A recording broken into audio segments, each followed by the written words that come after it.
Night fell over the ruins of what was once called New York. Tall buildings, now broken and empty, stood like old, rotting teeth against the dark sky. The 8th Galactic Battalion of the Unified Systems Alliance had set up camp in what humans used to call Central Park.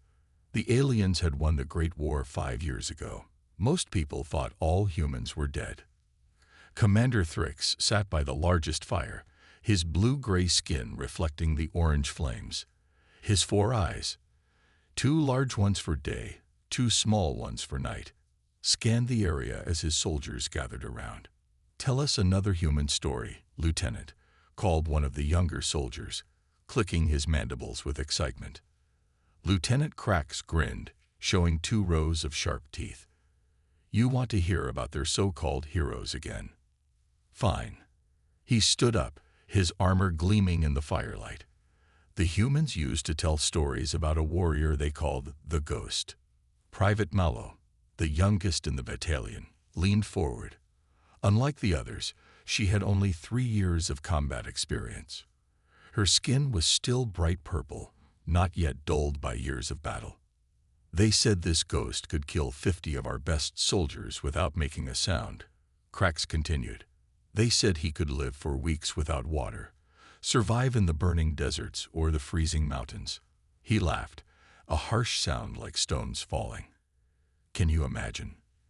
These weak creatures who died if the air got too cold or too hot, who needed to drink water every day." The soldiers laughed.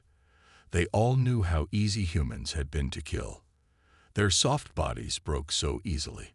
They needed special suits just to survive in space. What kind of species was so poorly made? "I heard they couldn't even see in the dark," said another soldier named Grex. "And they slept for a third of each day." More laughter. Commander Thrix smiled but said nothing. He had fought in the early days of the war. He knew humans had been easy to kill, yes, but something about them had always bothered him. They kept fighting long after they should have given up. "The funniest story," said Krax, "is the one about humans fighting with just metal sticks and rocks after we destroyed their guns, as if a human with a knife could hurt any of us." He flexed his armored chest. "Our young ones are stronger than their strongest adults were." Private Mallow was laughing with the others when something caught her eye. On the wall of a fallen building nearby, she saw strange marks. She got up and walked closer, turning on her light. "What are you doing, Private?" Thrix called. "Sir, there are markings here," she said. "They look fresh." The laughter stopped. Several soldiers stood up, reaching for their weapons. "Bring your light, Lieutenant," Thrix ordered. Krax walked over, his own light adding to Mallow's. On the concrete wall, someone had drawn symbols. They weren't in any human language the aliens knew. Under the symbols was a rough drawing of one of their kind, lying dead with its chest cut open. "Garbage," Krax said, but his voice was less sure now. "Some human must have drawn this before they all died." "It looks fresh," Mallow said again. "The paint isn't old." "Enough," said Thrix. "Return to the fire. Grex, Vox, double the guards tonight." As they walked back, Mallow looked at the dark shapes of the buildings around them. For the first time, she wondered if they were really alone. Later that night, Mallow couldn't sleep. The painting kept appearing in her mind. She got up to use the waste disposal unit on the far side of the camp. As she walked back, she heard a sound, like someone breathing, very softly. She turned quickly, gun ready. Nothing was there, just shadows. "Private?" It was Vox, one of the guards. "Why are you awake?" "I thought I heard something," she said. "There's nothing alive in this city except us," Vox said. "The humans are gone. We made sure of that." Mallow nodded and returned to her sleeping pod. But just before sleep took her, she thought again about the fresh paint on the wall. Morning came, and with it, trouble. Trill, one of their scouts, was missing. "He went to check the eastern perimeter last night," Vox reported to Commander Thrix. "He never came back." "Sound the alert," Thrix ordered. "Search parties. Now." The battalion spread out through the ruins. Malo was with Krax and two others, searching empty buildings that had once been human homes. Trill probably fell into a hole, Krax said. These ruins are unstable. They searched for 3 hours and found nothing. Then Malo's team reached what humans had called a subway station. Dark stairs led down into the ground. Trill wouldn't go down there alone, one soldier said. We should check anyway, Malo replied. She started down the stairs, light in one hand, gun in the other. The tunnels below were dark and wet. Their lights cut through the darkness, showing tracks where human trains had once run. The group moved slowly, weapons ready. Something moved, one soldier whispered, pointing deeper into the tunnel. Krax fired his weapon. The energy blast lit up the tunnel for a second, hitting nothing. Just rats, he said. This planet is full of small animals. They went deeper. Water dripped from the ceiling. Then Malo saw something on the ground ahead. Sir, she said quietly. Look. It was Trill's helmet, cracked open like an egg. Dark blue blood. Their kind of blood was smeared around it. Weapon malfunction, Krax said, but his voice shook a little. He must have dropped it. Where's the rest of him? Malo asked. Before anyone could answer, they heard a sound from behind them. Footsteps, running away. Krax spun around and fired, but hit nothing. Back to camp, he ordered. Now. That night, around the fire, the mood was dark. No one found Trill or his body. Commander Thrix ordered no one to go anywhere alone. It could be survivors from another battalion, he told them. Or some kind of earth animal we don't know about. Or humans, Malo said quietly. Everyone looked at her. Impossible, Krax said. We killed them all. The war ended 5 years ago. Then who painted that warning?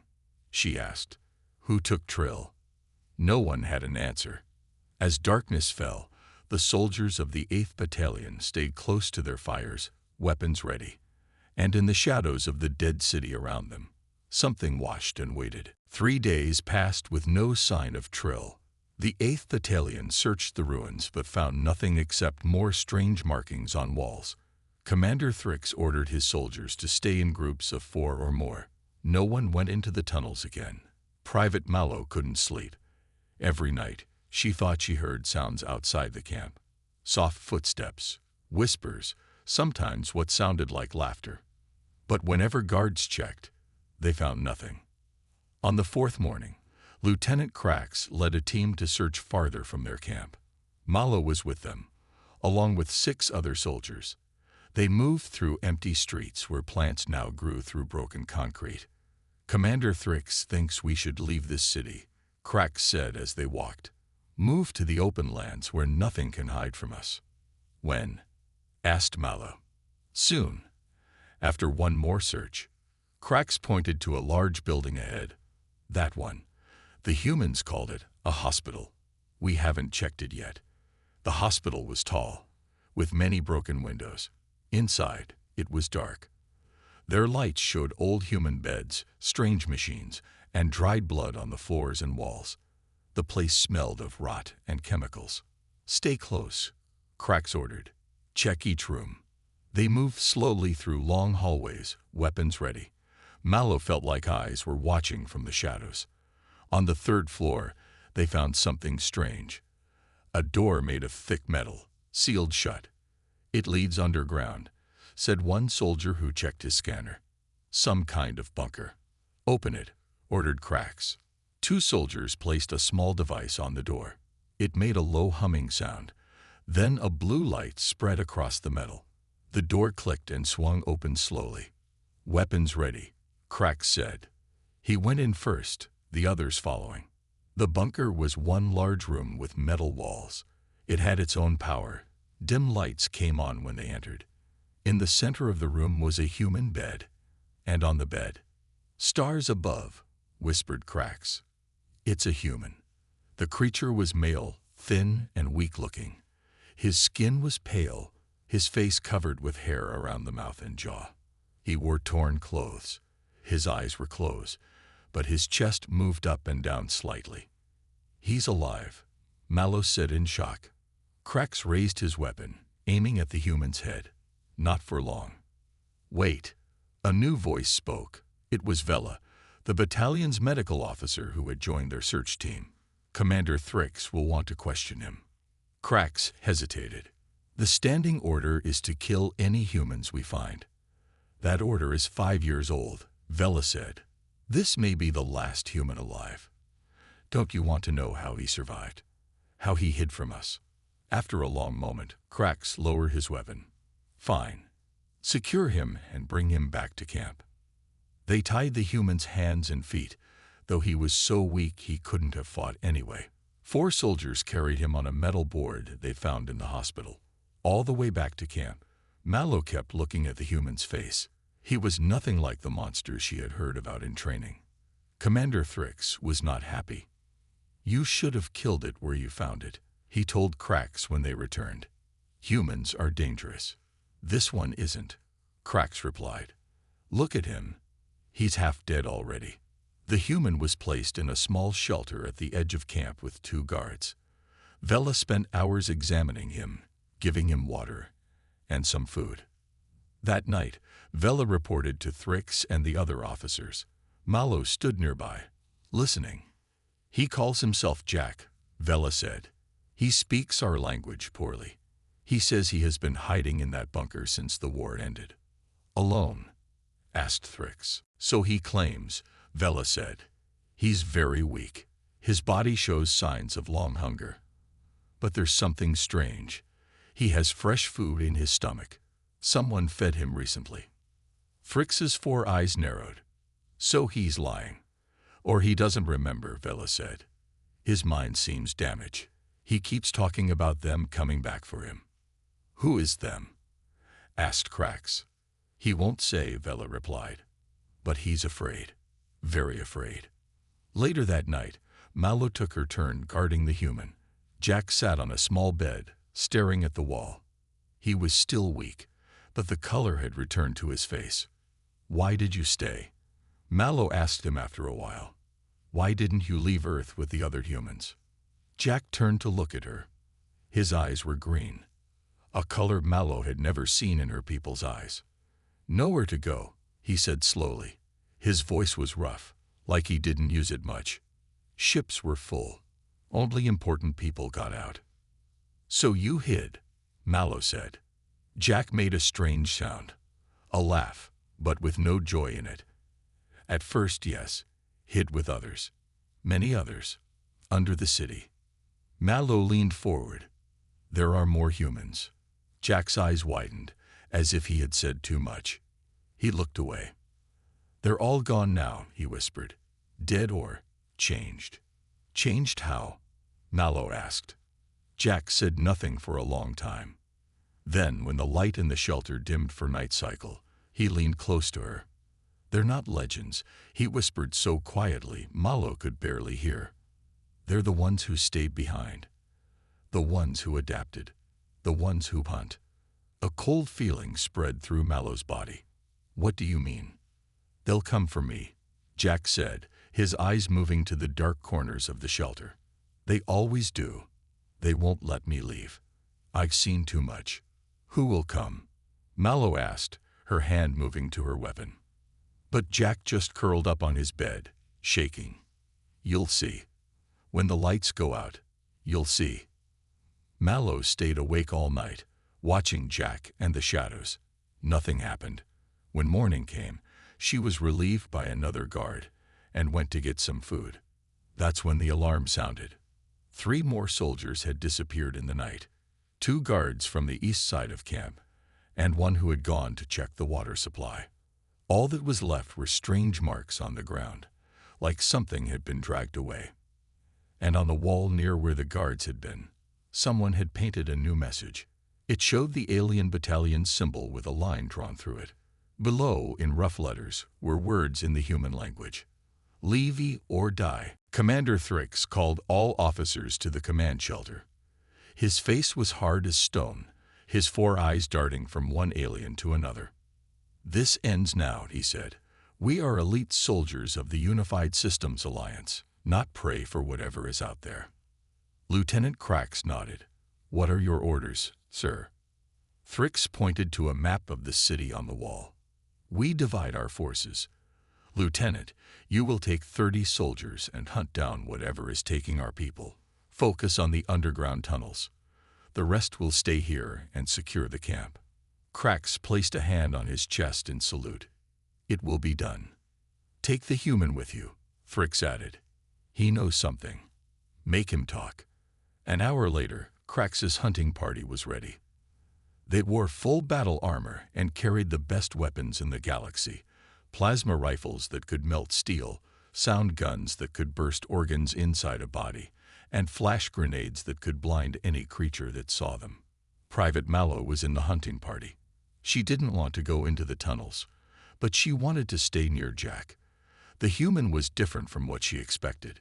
He seemed sad. Vela, the medical officer, joined them too. She walked beside Jack, helping him when he stumbled. Though he was stronger now, he was still weak compared to the aliens. This is a mistake, Jack told Krax as they approached the subway entrance. You should leave the city. Now. Scared human. Krax laughed. Don't worry. Whatever killed your kind won't stand a chance against us. Jack shook his head. They didn't die. They evolved. The aliens ignored him. They turned on their lights and moved down into the darkness of the tunnels. Water dripped from above. The air smelled of dirt and rot. Split into 3 groups, Krax ordered. Keep in radio contact. If you find anything, do not engage alone. Call for backup. Mallow was with Krax, Vela, Jack, and 6 other soldiers. They took the main tunnel, while the other groups went down side passages. What are we looking for? Mallow asked Jack. The human's green eyes reflected their lights. They won't let you find them, he said. They will find you.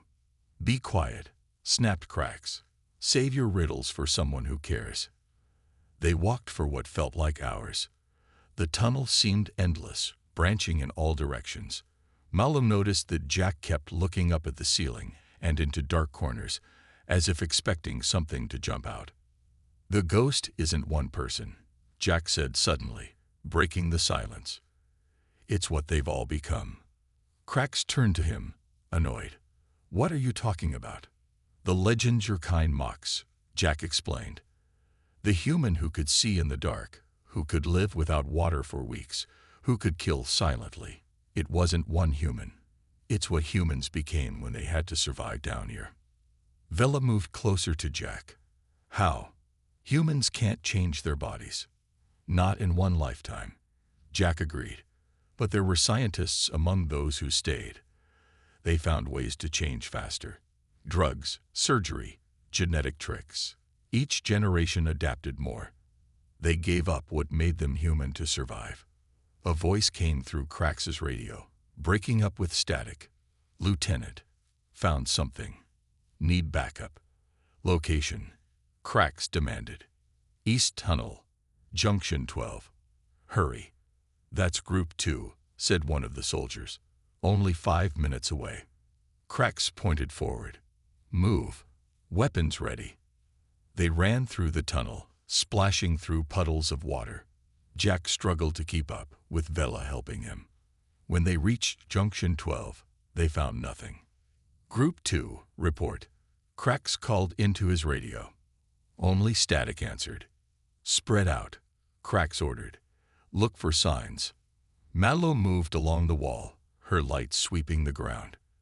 Then she saw it. A small pool of blue blood. Their blood. Here, she called. The others rushed over. There was a trail of blood leading to a small opening in the wall, too small for the aliens to fit through. Blast it open, Krax ordered. 2 soldiers fired their plasma rifles. The wall melted away, revealing a narrow passage beyond. Krax went in first, followed by 4 soldiers. Mallow stayed back with Vela, Jack, and 2 others. For a few minutes, they heard nothing. Then came sounds of plasma fire, shouts, and something else. a high, strange cry that wasn't alien or human. "Lieutenant," Mallow called into her radio. No answer. One of the soldiers with them stepped toward the passage. "We should help them." "Wait," Jack said, grabbing the alien's arm. "Listen." They all fell silent. The sounds of fighting had stopped. Now there was only a soft scratching noise. Coming closer. "Run," Jack whispered. "Run now." The soldier pulled away from Jack. "We don't run from anything," he said, aiming his weapon at the dark passage. Something moved in the darkness. Fast, low to the ground. The soldier fired, but hit nothing. Then it was on him, a pale shape that moved too quickly to see clearly. The soldier screamed once, then fell silent. "Back to the main tunnel," Vela shouted. They ran, dragging Jack with them. Mallow looked back once and saw shapes moving behind them, human-like, but wrong somehow. Their limbs were too long, their movements too quick and jerky. Their eyes reflected the light like animals. When they reached the main tunnel, the other soldier turned to fire at their pursuers. Something flew through the air, a small metal object that stuck in his neck. He pulled it out, but seconds later fell to his knees, then face down on the ground. "Poison," Vela said, checking him quickly. "He's dead." Now it was just Vela, Mallow, and Jack. They kept running, but Jack was slowing them down. "Leave me," he gasped. "They won't hurt me. Unlike them." "What do you mean?" Mallow asked. But before Jack could answer, they heard a familiar voice ahead. "This way." It was Krax. They turned a corner and found him standing alone, his armor damaged, his weapon missing. "The others?" Vela asked. "Dead," Krax said, his voice flat. "All dead." "How did you escape?" Mallow asked, suddenly suspicious. Krax smiled, but it wasn't his normal smile. It looked wrong on his face. "He didn't," Jack said quietly. "Look at his eyes." Mallow looked. Krax's eyes were different. The pupils too wide, too black. "Run," Jack whispered again. Krax lunged at them, moving faster than any alien could move. Vela pushed Mallow aside and faced him with her medical tools in hand. "Go," she shouted. "Get back to camp.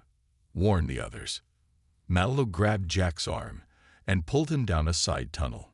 Behind them, she heard Vela scream. Then silence. They ran through the darkness, with only Mallow's light showing the way. Behind them, something followed. Many somethings, moving through the tunnels like shadows. "What's happening?" Mallow asked Jack as they ran. "What are they?" "The first ones just wanted to survive," Jack said, breathless. "But the later generations wanted revenge. They're not human anymore. Not really. They're what humans become when they have nothing left but hate." They reached a ladder leading up to the surface. Mallow pushed Jack up first, then followed. When they emerged, they were in a different part of the city, closer to the camp. "We need to warn the others," Mallow said, looking around to get her bearings. Jack touched her arm. "It's too late," he said, pointing. In the distance, they could see the lights of their camp. And rising above it, dark smoke. The hunt had begun. But the hunters were not who the aliens thought they would be. Mallow and Jack moved through the ruins carefully, staying in shadows. Every few minutes, they stopped to listen. Strange sounds filled the night. Calls that sounded like alien voices, but weren't quite right. Soft footsteps on concrete, and sometimes a high, whistling noise that made Mallow's skin crawl. "How far to your camp?" Jack asked, his voice barely above a whisper. "Half an hour if we move fast," Mallow replied. "But we need to be careful. Those things might be watching the paths." Jack nodded. "They are. They watch everything." They moved from building to building, using broken walls for cover. Once they had to hide in an old human store, while three figures ran past on the street. Mallow caught only a glimpse of them.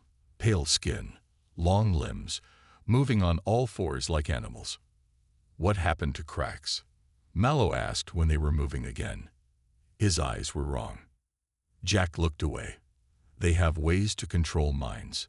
Drugs, maybe, or small machines they put in your head through the ear. I don't know exactly how.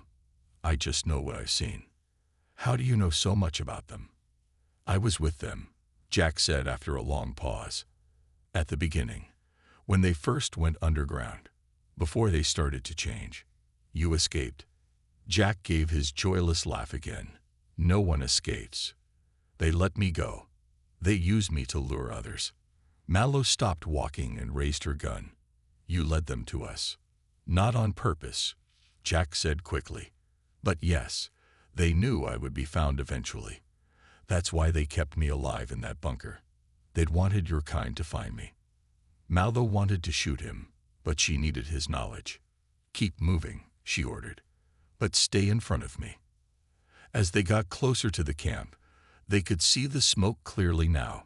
Parts of the alien base were on fire. Mallow used her helmet to zoom in and look closer. The camp's walls were damaged in several places. No guards stood at their posts. There was no movement she could see. We should go around, Jack said. It's not safe. Those are my people in there, Mallow replied. She checked her weapon, making sure it was fully charged. I need to help them. You can't help them, Jack insisted. No one can. Mallow ignored him and moved forward, keeping low. Jack followed reluctantly. They reached the camp's east wall, which had a large hole blasted through it. Inside, emergency lights flashed red, but the main power was off. Mallow looked through the hole but saw no movement. Stay close, she told Jack, then slipped through the opening. The camp was a scene from a nightmare. Supply containers were ripped open, equipment was smashed, and blue alien blood made dark puddles on the ground. But there were no bodies, not one. Where are they all? Mallow whispered.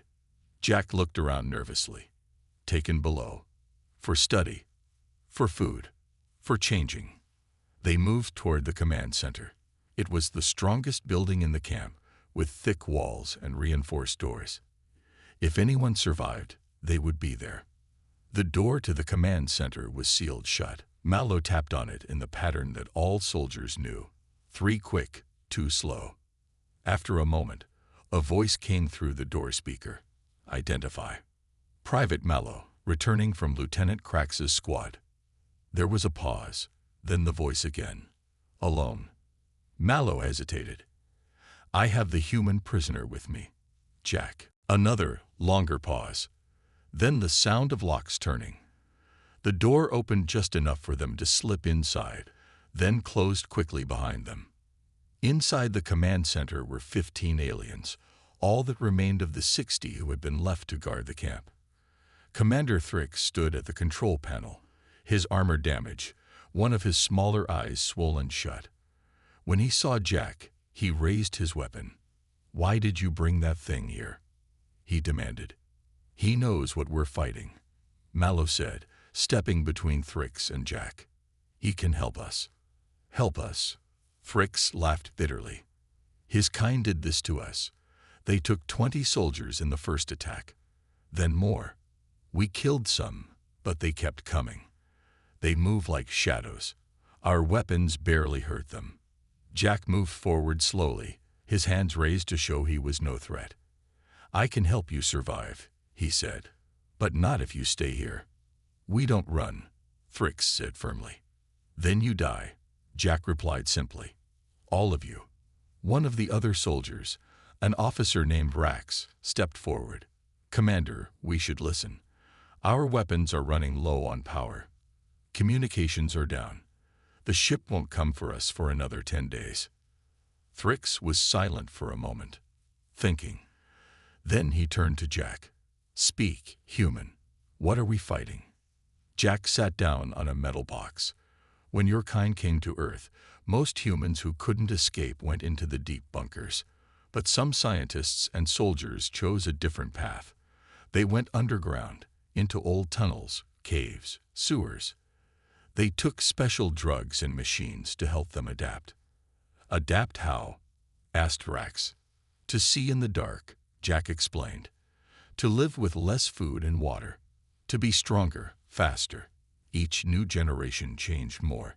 They used genetic tools to speed up evolution. Now there's something different. Not human anymore. How many? Thrix asked. Hundreds. Maybe thousands. A loud bang on the roof made everyone look up. Something was moving up there. They're testing our defenses, Jack said. They'll find a way in soon. Can we kill them? Mallow asked. Jack nodded slowly. They can die. But they're hard to hit. They know when you're afraid. They can smell it. And they've studied how your kind fights. More sounds came from outside, scratching at the walls, tapping on windows. The aliens grouped together, weapons pointed outward. I need power to call the ship early, Frick said. The backup generator is in the storage building across the camp. It's suicide to go out there, Rax argued. We die here, or we take a chance. Fricks replied. He turned to Jack. If I help your kind leave Earth forever, will these things let us go? Jack looked uncertain. Maybe. They hate your kind more than anything. But they might listen to me. Fricks made his decision. We'll make a run for the generator. If we can call our ship, we'll leave this planet and never return. They prepared quickly, gathering their remaining weapons and making a plan. They would move in a tight group to the storage building, get the generator working, then return to the command center to send the signal. Just before they opened the door, Jack touched Mallow's arm. Stay in the middle of the group, he whispered. They'll take the ones on the edges first. Mallow looked into his green eyes, trying to decide if he was helping or leading them to death. There was something in his face, sadness, maybe, or guilt. Why are you helping us? She asked quietly. Because I'm still human, he answered. At least I want to be. Commander Thrix raised his hand, ready to give the signal to move. Outside, the noises had stopped. The silence was worse somehow. Ready? Thrix asked. The aliens nodded, fear and determination in their eyes. Now, Thrix ordered, and the door slid open. The siege was about to reach its final, bloody phase. The moment the door opened, chaos erupted. The aliens moved out in tight formation, weapons ready. The night was dark, but their eyes adjusted quickly. At first, they saw nothing. No movement, no enemies. Move, Thrix ordered. Stay together. They ran across the open space between buildings. Mallow stayed near the middle as Jack had advised, with Jack himself right beside her. The storage building was only 50 steps away. They made it halfway before the attack came. The first sign was a soft whistling sound. Then 2 aliens at the rear of the group fell, small darts sticking from their necks. The others kept moving, firing blindly into the darkness around them. Faster, Thrix shouted. Something dropped from a roof above, a pale figure that landed on one of the aliens. Before anyone could help, both disappeared into the shadows. More shapes moved around them, just at the edge of vision. They're hurting us, Jack whispered to Mallow. Be ready. The remaining aliens reached the storage building door. Rax punched in the code, and the door slid open. They rushed inside, Mallow pulling Jack with her. Thrix was the last one in, firing his weapon at something that moved too fast to see clearly. The door closed behind them. They were safe for the moment. 4 lost, Rax reported. 11 of us left. The storage building was filled with equipment and supplies. The generator sat in the corner, a large metal box with many buttons and wires. Get it working. Thrix ordered one of the soldiers who knew about power systems. The soldier moved to the generator and began pressing buttons. Lights flickered on its control panel. It will take a few minutes to reach full power, the soldier said. We don't have minutes, Jack warned. They're already inside. Impossible, Thrix said. The door is sealed. Jack pointed up. They never use doors. They all looked up at the air vents in the ceiling. The metal covers were already loose, screws half removed. Defensive circle, Thrix shouted. Protect the generator. The aliens formed a ring. facing outward with weapons raised. Mallow pushed Jack behind her, into the middle of the circle with the soldier working on the generator. For a moment, everything was quiet. Then the lights went out. In the darkness, they heard soft sounds, scratching, breathing, the light tap of feet on metal. The aliens' natural night vision helped them see shapes moving in the rafters above. "Fire," Fricks ordered. Energy weapons lit up the darkness. The aliens fired at the ceiling, at the walls, at anything that moved. Something screamed, a high inhuman sound. A body fell from above, hitting the floor with a wet thud. It was one of the evolved humans. In the brief flashes of weapon light, Mallow saw it clearly for the first time. It looked almost human, but wrong. Skin pale as bone, fingers too long with sharp nails like claws, eyes large and black, reflecting light like an animal's. "Got one," a soldier shouted triumphantly. Then more fell from above, not dead but attacking. They dropped onto the aliens, moving with terrible speed. Their claws tore through armor as if it were paper. Their teeth, sharp and too many, bit deep. Mallow fired at one that came for her, hitting it in the chest. It staggered back, but didn't fall. She fired again, and this time it dropped. "The generator," the technician called. "It's working." Power hummed through the building. Lights came on, bright and sudden. The evolved humans hissed and covered their eyes, momentarily blinded. "Retreat to the command center," Fricks ordered. Now, they fought their way back to the door, leaving 3 more dead behind them. Outside, the camp was lit up by the restored power. They could see dozens of the evolved humans moving around buildings, climbing walls, watching from rooftops. The run back to the command center was a nightmare. The creatures attacked from all sides, taking 2 more aliens. By the time they reached the door, only Fricks, Rax, Mallow, the technician, and Jack remained alive. Once inside, the technician rushed to the communications panel. "Power is flowing. I can send the emergency signal." Fricks stood at the window, watching the creatures gathering outside. They no longer tried to hide. They stood in plain view, staring at the building with their black eyes. One stepped forward, taller than the others, its body less deformed. It looked directly at Fricks and pointed one long finger at the sky, then drew that finger across its throat. "They know what we're doing," Fricks said quietly. "They're warning us not to call the ship." Jack moved to stand beside him. "Let me talk to them," he said. "I can make them understand that you'll leave and never return." Fricks looked at the human for a long moment. "You said you were with them once. How do I know you won't join them again?" "Because I've seen what hate does," Jack replied. "To them. To me. I don't want more death." Fricks nodded slowly. "Open the channel," he told the technician. "Let's call our ship first."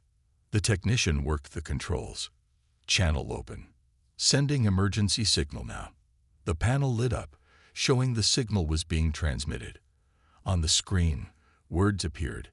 "Signal received. Rescue ship dispatch aid. Arrival. 680 hours." 6 hours, Rax said. "Can we hold out that long?" Before anyone could answer, the building shook.